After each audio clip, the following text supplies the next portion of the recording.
বন্যা পরিস্থিতির আরো খবর জানাতে যুক্ত হচ্ছেন মানিকগঞ্জ প্রতিনিধি আল আমিন মাহমুদ। আল আমিন, নিশ্চয়ই আমাকে শুনতে পাচ্ছেন।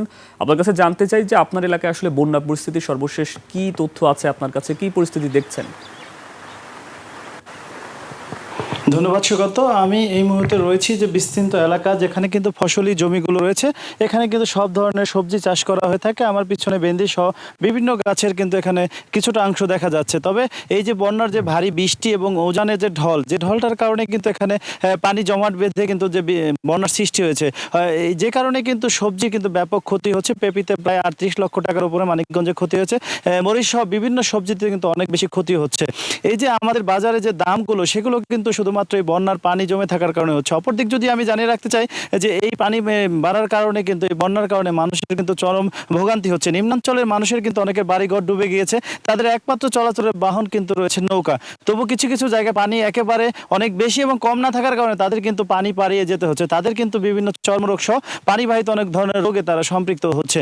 এবং আমরা যদি আরেকটু জানিয়ে রাখতে চাই যে মানিকগঞ্জের বড় যে দুইটা নদী রয়েছে, পদ্মা এবং যমুনা, এই দুইটা নদীর মধ্যে কিন্তু রয়েছে ব্যাপক ভাঙন। প্রায় 25 কিলোমিটার এলাকা জুড়ে যে ভাঙন রয়েছে, ভাঙনে কিন্তু এ পর্যন্ত প্রায় 50টি পরিবার কিন্তু নদীগর্ভে বিলীন হয়েছে তাদের পরিবার। এছাড়াও প্রায় 250টি পরিবার কিন্তু দিন রাত তারা পার করছে ঝুঁকিতে, কখন তাদের শেষ আশ্রয়স্থলটুকু নদীতে বিলীন হয়ে যাবে। তবে এই সংখ্যা নিয়েও কেউ কেউ বাড়িঘর অন্য স্থানে স্থান করছে, অপসারণ করে নিয়ে যাচ্ছে।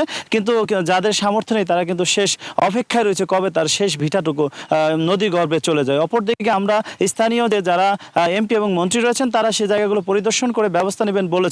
কিন্তু পানি উন্নয়ন বোর্ড এবং স্থানীয় প্রশাসন, জেলা প্রশাসন যারা রয়েছেন, তারা কিন্তু সেখানে তাদের প্রতিশ্রুতি দিয়েছে তাদের শনাক্ত করা এবং তাদের যে ক্ষতির পূরণ, সেখানে কিন্তু তারা পর্যবেক্ষণ করে তাদের কিন্তু ব্যবস্থা করছে। এবং আমরা যদি সর্বশেষ জানিয়ে রাখতে চাই, সেখানে কিন্তু বন্যার যে ক্ষয়ক্ষতি রয়েছে সেগুলো কিন্তু আমাদেরকে নিরূপণ করার জন্য জেলা প্রশাসন কাজ করছে। পানি উন্নয়ন বোর্ড জিও ব্যাগ ফেলছে, কিন্তু সেটা তুলনামূলক কম। এখানেও রয়েছে অনেক অনিয়ম এবং বন্যার যে পরিস্থিতি অন্য বছরের তুলনায় তুলনামূলক কিছুটা কম রয়েছে, তবে নদী ভাঙনটা বেশি রয়েছে।